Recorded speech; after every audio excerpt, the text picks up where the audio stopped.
now, and we are live. Quickest 30 seconds ever, yeah? There we go. Greetings all, coming to you from the Jack Novinger Commons, talking to some of our staff members, faculty members who are Calvert Hall grads, just about their experience, etc.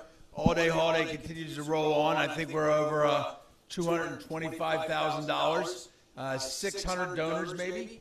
So our goal is obviously 1,350 donors to honor the 1,350 students, faculty, staff, volunteer coaches, coaches that help out at Calvert Hall. So it's a great contribution from the community. We're having great progress so far.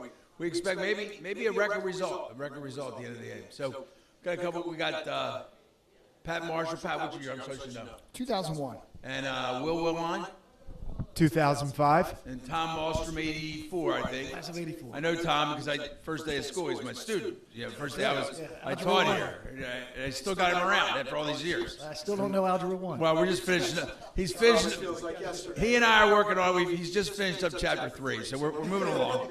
Let's start with Pat. Pat, you've had a varied experience here at Calvert Hall as a faculty member. Tell the people what you've done so far. Sure, I've been here since 2008. I have chaired the phys ed department and teach history here. I've been part of the aquatics program for about 15 years here and work with the golf program now.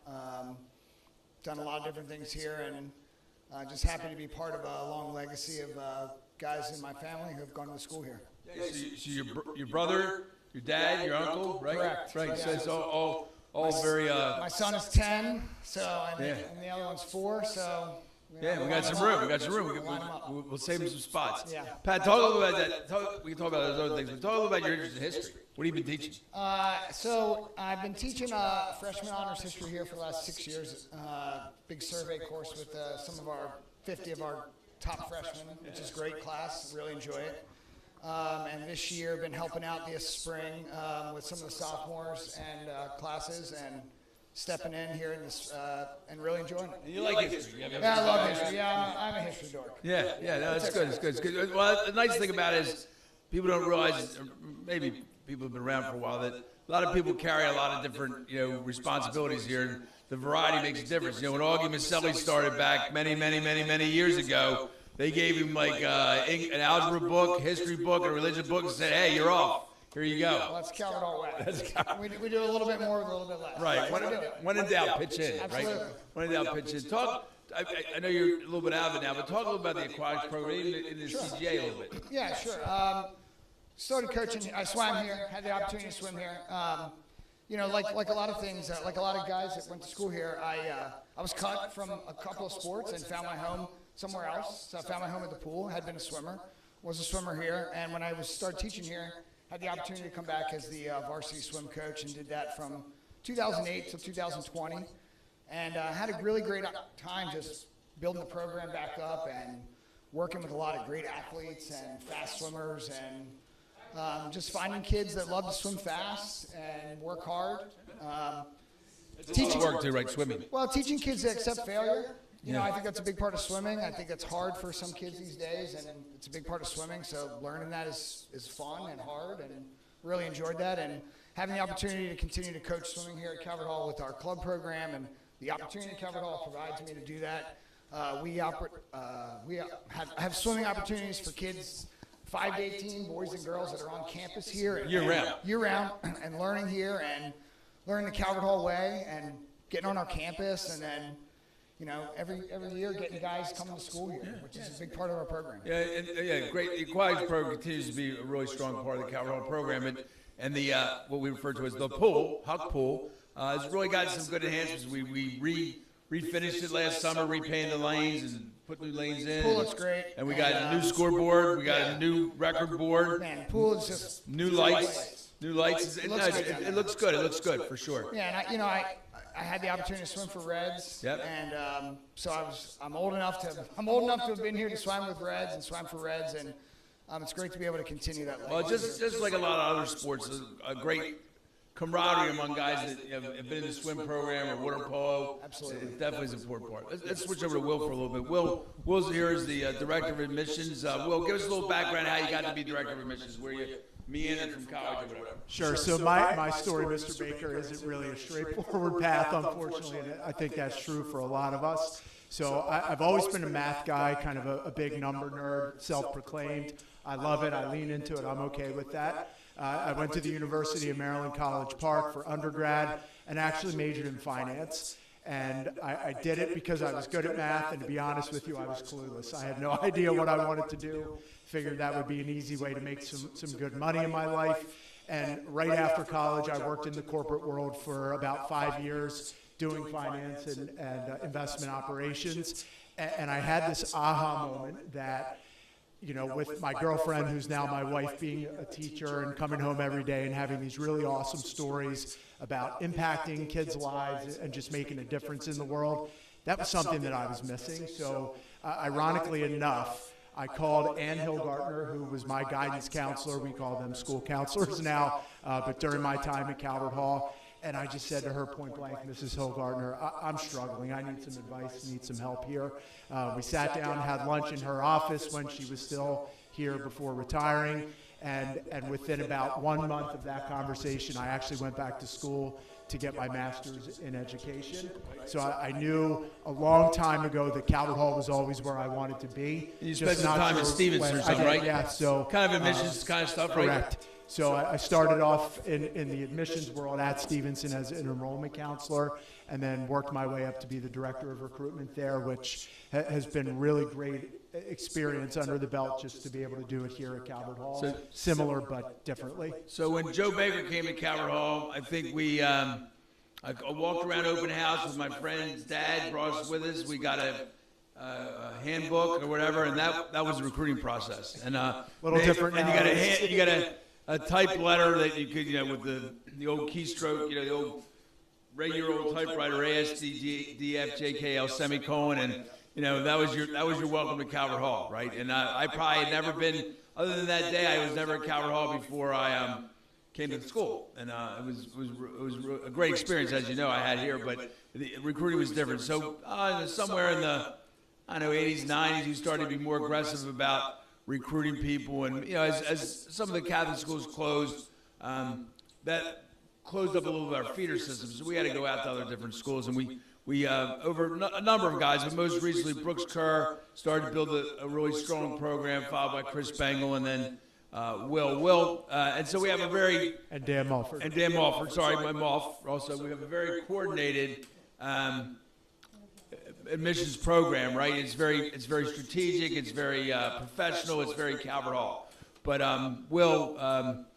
kids have great experiences here, but you got to get them to choose Calvert Hall. What's a couple of the highlights that help kids pick Calvert Hall? Sure. Don't say food, please, because that's what the kids say. I always joke that if I wanted my job to be easy, just put a tray of chicken fingers from the dining hall out, all done. And the Chick-fil-A sauce. Maybe. Yeah, I think the most obvious thing is something that each of the four of us here sitting today kind of experienced. The unique thing about Calvert Hall, we're a big school in terms of opportunity, but a small school in terms of the experiences that our guys have.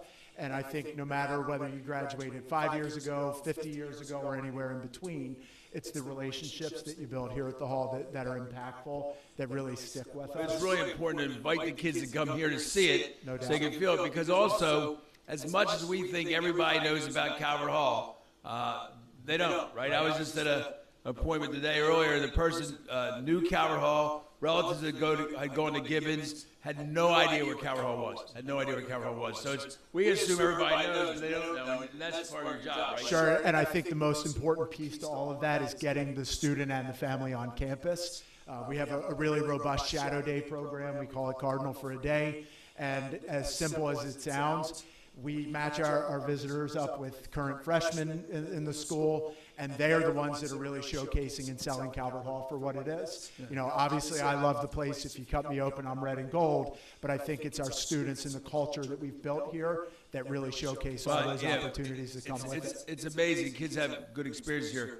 When we have open house, which is fairly early in the school year, we have tons of kids taking people on tours. And we give them Will gives them a little bit of training, but they're not doing a 5-day course or anything on training. And it's amazing how, like, if you listen to kids talking to parents, I'm like, well, I didn't know you knew that. And then telling about how things work and their experience and stuff. So they're great ambassadors for Calvert Hall, as you know. I mean, it's really that personal contact, realizing that kids are welcoming, realizing that they have good time here and they have good experiences, really important process. Yeah, and obviously there are a lot of reasons why a family would pick Calvert Hall, but far and away the number one reason that our incoming families tell us, they had a great Saturday experience and they were impacted by teachers, students, faculty members, staff members on their different visit experiences. Again, back to the importance of relationships that we have here. Yeah, true. Let's switch over to Tom. Tom's, like, in some ways, our most veteran person on the show. He's been here a couple times. He's the Tom's the director of major gifts and plan giving for Calvert Hall. He's done a great job since he came back on board with us. And the plan giving part, people leaving Calvert Hall legacy gifts, is really amplified through his work. But Tom, talk about your couple rounds here at Calvert Hall. Sure, happy to, Joe. So my earliest rounds begin as a toddler, probably. My father was the class of 1940. 5 of my 6 older brothers all went to Calvert Hall. My oldest brother, Bill, was class of 67. So as a little tyke, my father, who was always very involved with the Alumni Association, working with Frank Clary and some of the other legacy people of Calvert Hall, I'd be dragged along on a Saturday morning when my dad was coming over to meet with Mr. Frank for something. So yeah, my earliest memories are the old football stadium out here with the wooden bleachers. Baby blue wooden. Yeah, blue and with the gray metal painted every summer. I worked for Mr. Charlie when I was a freshman in the summertime with the maintenance department. Left Calvert Hall college, got into the mortgage banking world for a little bit, and in 1996, then President Brother Kevin Strong, there was an opening for an advancement person. And Brother Kevin actually called to see if I'd ever have any interest in working at Calvert Hall. And I said, yeah, Brother Kevin, I love Calvert Hall. I'd love to. I just don't know, I'm not a teacher. He said, well, I didn't have that in mind for you. But we have, Mark Healy had resigned and he was moving on to another opportunity. So that got my foot in the door in more ways than one. It was my entree into the fundraising world, the world of philanthropy. So worked for Brother Kevin Strong, and then and when he transitioned out, and Brother Kevin Stanton moved from the principal position into the president's role, worked for Brother Kevin Stanton from 96 to 2005. Went off for some other opportunities, higher education. My wife and I actually moved to Florida, the University of Florida, for 3 years. But all of our family was still back in Baltimore, and we were getting a little homesick. And we had a conversation about the what ifs one evening, and the idea of moving back to the Towson area was certainly the conversation. And we said, well, if anything ever worked out, maybe returning to Calvert Hall. Well, this just happened to be on I think the Thursday of Holy Week, and I was riding to the University of Florida one morning and went on Calvert Hall's website, and lo and behold, there was an opening for a major gift officer. I called Tracy and said, I think a higher power may be talking to us. So fortunately, Joe Baker returned my email, and about 6 weeks later, I was back in Towson, and been back since. And Tom, people know that our donors are very loyal to Calvert Hall, but what do you think your many interactions with donors, like, what is it they believe in when they get back to Calvert Hall? Well, obviously, it's the opportunity. I think we talk about the opportunity for a great education, the opportunity for lifelong friends, for faith formation. It's funny, my father's generation, there was always some Christian brother that if not for Brother Gabe or not for Brother John Heron, that there's a reason to why Calvert Hall is so important to him. As the numbers of the religious have kind of dwindled, and we've relied more on the lay faculty. Certainly, the George Cropps, the Augie Masellis, the Bill Karpoviches have replaced some of those legacy Christian brothers. But it's also I think in the view of some of the alumni that I talk to, it's that opportunity that they had at Calvert Hall, not just the great education, but meeting such a diverse student body. I mean, a guy would say, I grew up in Dundalk. My best friend lived in Hunt Valley. I would have never met my best friend if it wasn't for Calvert Hall. That's true. Those personal stories make a difference. Their experience. I always say that we've had some success here at Calvert Hall with people making donations, but it all starts with the quality of the program, the belief in the mission, and the experience people have when they were here. If people had good experiences, and that's what we find. When I reach out to people, they get back to us because they had good experiences. They want to talk about their experiences or whether they can help out in some way. And I have to point out, as we're talking about donors and stuff, Patrick's dad, Dave, one of our best all-time donors, just a good guy. He'd send you a check. It would be directed in 9 directions, right? So he'd help swimming, he'd help basketball, he'd help McMullen. He helped, if Pat was coaching golf, he helped golf, right? So he was always a good guy, a guy who could reach out to help kids, and and it was on the board of trustees, did a lot of things for Cal Raleigh. So just as we talk about donors, we can't forget Dave. What a good job he did supporting Cal Raleigh. Patrick, talk a little bit about your high school experience. Like coming here, what do you think was beneficial to you or meaningful to you? Yeah. Well, let me just thank you for saying those kind words about Dad, and he loved Calvert Hall. Absolutely. So that's a big reason why we all give back. I had the opportunity to come here. To be in all fairness, every single kid that I was going to and knew and swam with and was buddies with went to Loyola. And did you tell them they were making a mistake, or you just let them go? I remember when I came here, and Dad certainly never pushed me to come here at all. And I didn't feel at home when I was over the other place. And I just felt home here. And I feel like I was driving over here, and I think our guys and our generation, like, we had a great experience here because we got to. I was thinking this coming in. Like, I had a cell phone when I was at Calvert Hall, but it was in my car. It never left my car because it was a brick. It wasn't for use, like, on a day-to-day basis. Yeah, we weren't using that. Okay, but I had a cell phone here, and the kids have cell phones now, right? But our experiences were a lot different here. But at the same way, we're back here now trying to give those guys the experiences that we had, and I had the opportunity to have Cart for math, and I had George Kropp for history and swam for him, and I had Charlie Steiner, and but I also had Richie Zinkin, and I had Eric Sundell, and I had Steve Hooper, and Charlie Motze, and those guys are still here in the building, and I had Mrs. Jones, so these people that are still here at Calvert Hall, and just that opportunity to have a great student experience here and feel like. I remember when I left here feeling like if I get a chance, I would love to get a chance to come back and be a part of that. That was like a good place. And you get a sense, I think, that, and I always say it's because there's no bells and there's free periods, but you get more interactions with your teachers than you would maybe in a more traditional setting, don't you think? Absolutely. I just yesterday, a couple of our aquatic alumni came back, and they were telling me, this is, I'm not making this up. They were like, Calvert Hall was harder than when I go to school. Now, I'm so prepared. And they're like, it's crazy how I'm so much more ready for getting out there. And I think that's just an attribute. Well, that's the way the system's set up, the way people work with kids, the opportunity.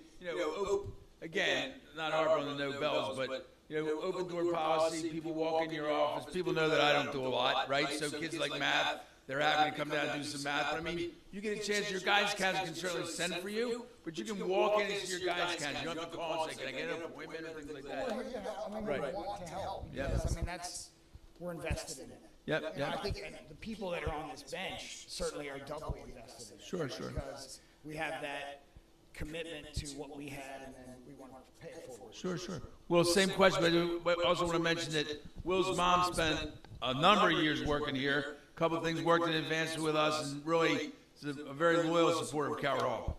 Yeah, so I think I had maybe a little opposite experience from Pat here. So I went to IHM right down the street from here, and I think every boy in my 8th grade class except for 2 came to Calvert Hall. But what really kind of sold me on the experience here was being comfortable getting outside of my comfort zone. So, I stayed in touch with a lot of them through my time at Calvert Hall. But what you mentioned earlier, I met kids from every different walk of life, different geographic areas, guys that had nothing in common with me on paper, guys that had everything in common with me on paper. And that's what I've cherished the most about my 4 years as a student here. And my time as a staff member here. It's just that, my best man at my wedding was a Calvert Hall classmate of mine. The people I still hang out with and that I go to for support whether it's personal, professional, it always just comes back to Calvert Hall. And I think that's a testament to that brotherhood that we talk about and hear about so much here. But, you know, it's also cool, like Pat mentioned, that, you know, when I started working here as a staff member, how hard it was for me to call you Joe and not Mr. Baker, or to call Mr. Motze Charlie, right? So that's something that we all have to deal with when we come back to Calvert Hall. But it's just really neat to kind of tie it all together and work with these folks in a different capacity, other than just learning from them when we were students here. But, you know, I think we've kind of hit the nail on the head here. It's all about giving back. You know, I can truly say from the bottom of my heart, this place made me who I am today. You know, I wouldn't be sitting here, obviously, without Calvert Hall, but I wouldn't be the man that I am, the husband that I am, the dad that I am, without the foundation that I got here back in the early 2000s. Oh, excellent. Tom, same question. Tom mentioned all his brothers. He forgot to mention. I know. He forgot to mention his sister Barbara Jones, been teaching here. It's got to be 20, right? Is it 21 or 20? I think it's 25. 25 years she's been here. Yeah. She's been here for a while. So he may have left that out, but we're trying to fix it up a little bit. So go ahead, Tom. Your experience. And I better mention too that my wife Tracy is the Monday right, Minute. exactly. She's Mr. Stembler's assistant. So for all the current parents that get the Monday Minute, we'll be out somewhere and she's wearing a Calvert Hall sweatshirt. Oh, Calvert Hall, did your son go there? Well, yeah, my son goes there. My husband went there. I work there. I do the Monday Minute. Oh, you're Tracy. Oh. So yeah, I've heard that a few times. I do want to mention you're always welcome here back at Calvert Hall, but if we're ever closed, Tom's got a nice backyard. He lives across the street. You're always welcome. Look for the flag. Look for the flag. I'm about 15 steps further than the brothers' residence. Right. So, All right, talk about your experience here, Tom.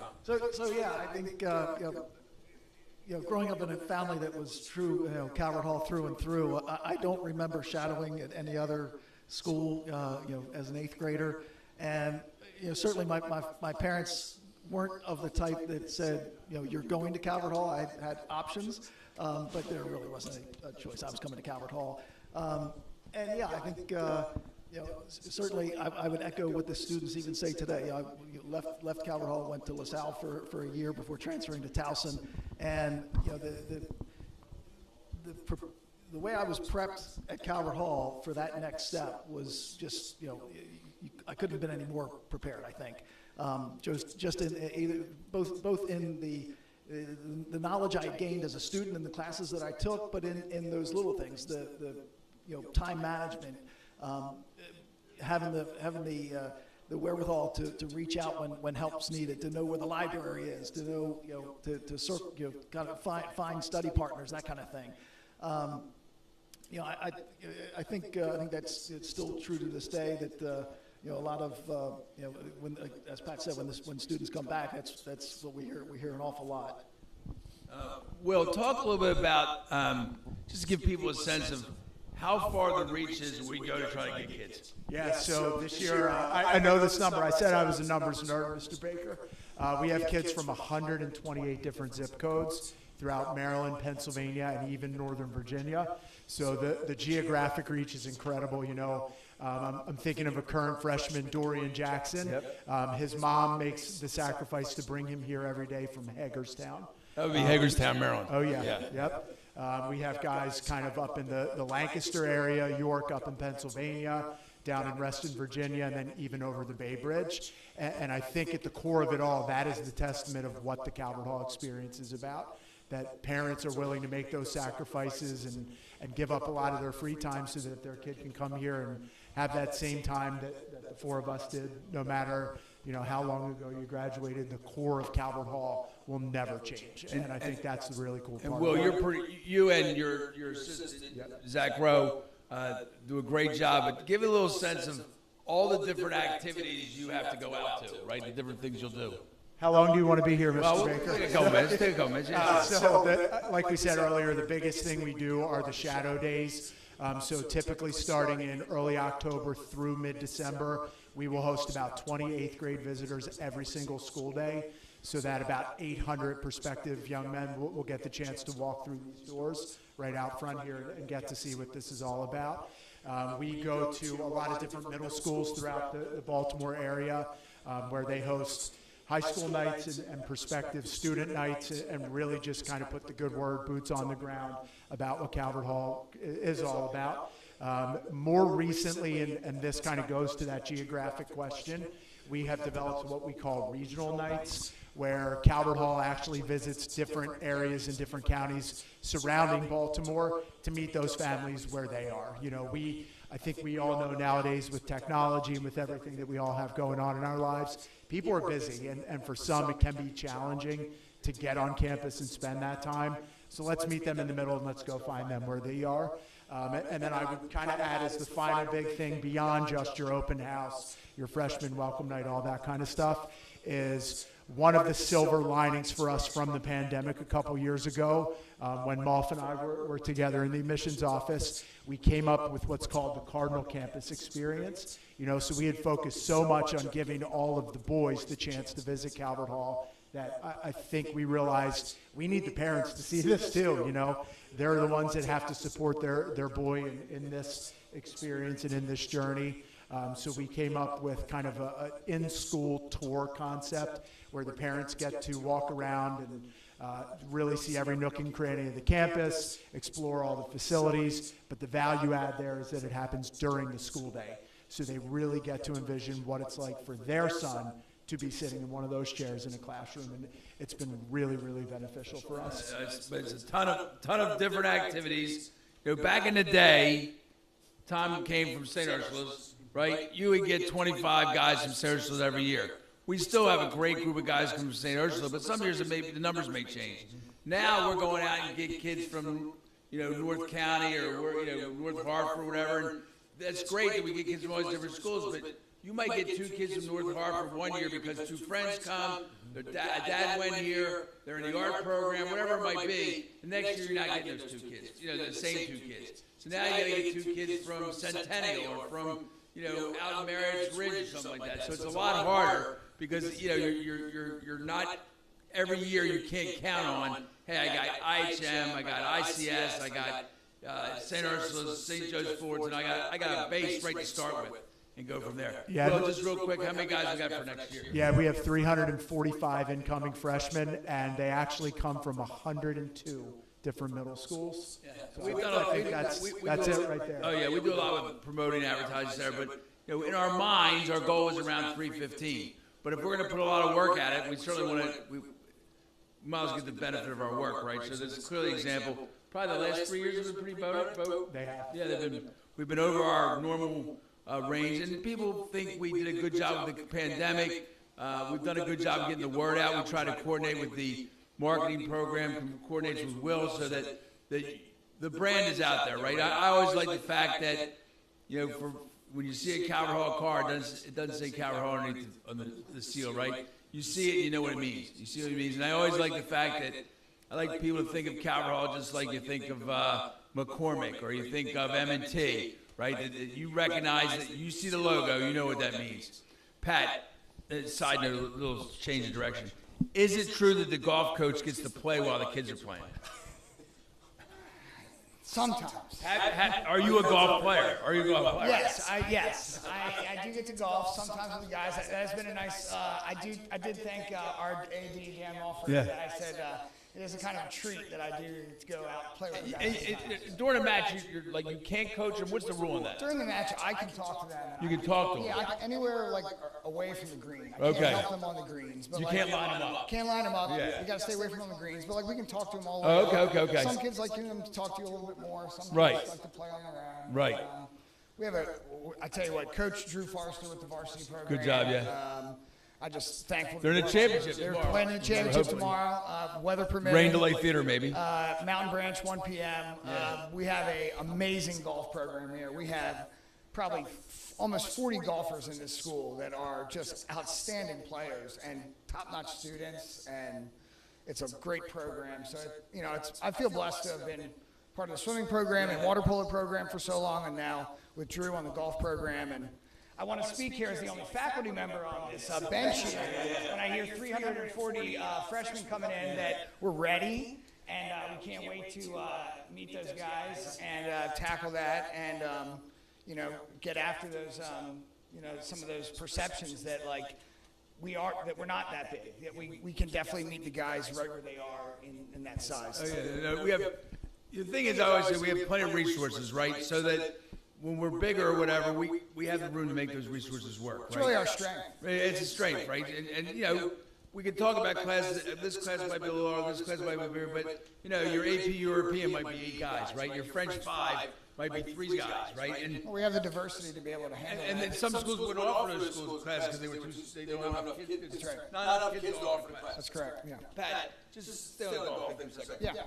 Talk about the psychology of the difference between match play and stroke play. Sure. I mean, we are playing match play out here in a very unique Explain what format. match play means. So the guys are playing 5 holes, or our varsity are playing 6 holes, and then another 6 holes, and then the total 12 together. Against the 2 against 2. But then it's also me and you versus these 2 guys. Right. So you have to keep track of every single player's score that's going on. You got to be very much paying attention. It is very different from this morning. Mr. Rowe, Zach Rowe, and I were out, playing golf this morning, and that's a lot different from us just going out and playing versus what our guys are doing. It's they're watching all the players. They've got to know everyone that's going on. They're the format, mastering the format is absolutely You could blow a hole and win the next 4. correct. This is match play. You can make a 10, and it doesn't matter. If you come back in the next hole, you win it. It's just one hole you lost and one hole you won. So, but getting the guys to understand that and grasping that is that's the challenge. So you're a high school player when they come out start. Maybe some guys big hitters, or some kids just swinging away. The guys that we have now all bomb the ball a mile.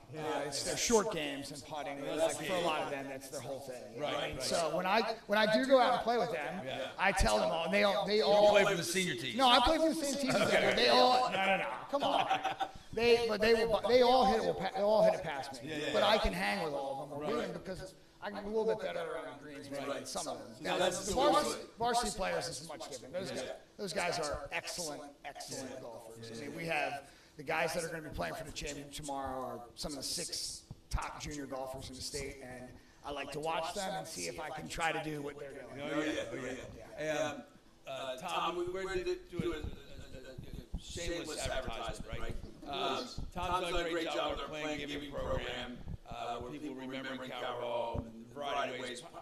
Tom, talk about a little what options and what people have done kind of thing on playing giving. Sure, yeah. So plan giving or legacy giving is essentially, including Calvert Hall in your plans in your state. As simple as that. Most common ways, probably 95% of the way that somebody includes Calvert Hall in their legacy is either through an outright bequest in their will or in their trust. Or through naming the school as a beneficiary of a life insurance policy, of a retirement plan, and it can be done very easily. Most plans allow for partial beneficiaries, so somebody could name Calvert Hall as a 5% beneficiary of a